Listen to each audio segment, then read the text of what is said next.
สวัสดีจ้ามือนี้กับมาเขาสวนมาหลอกเข้าน้ำจ้าที่ยังมาแล้วทั้งฝั่งทั้งนี้นะจ้าขามไปหลอกข้างหุ่นก่อนเพราะว่าข้างหุ่นมันหกตอนนั้นตะกี้ที่ถ่ายเบิงจ้ะทุกคนก็อาจจะจำว่าได้แล้วจ้ะเพราะว่ามันดุเดียวเพราะก็ขามมาหลอกฟังทั้งผีจ้าทั้งนี้ก็เสร็จมื้อนี้ละจ้าเรือบ่หลายเลยจ้า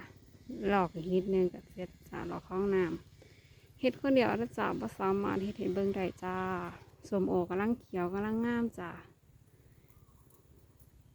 ส้มโออยู่ห้องน้ำนะจ้า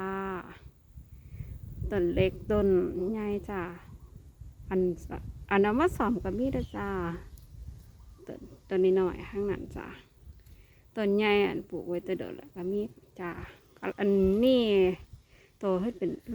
ลให้กำลังฟื้นนะจ้าก็มีเวลาแล้วจ้ามีเสน่ห์เลยจ้าสวัสดีจ้า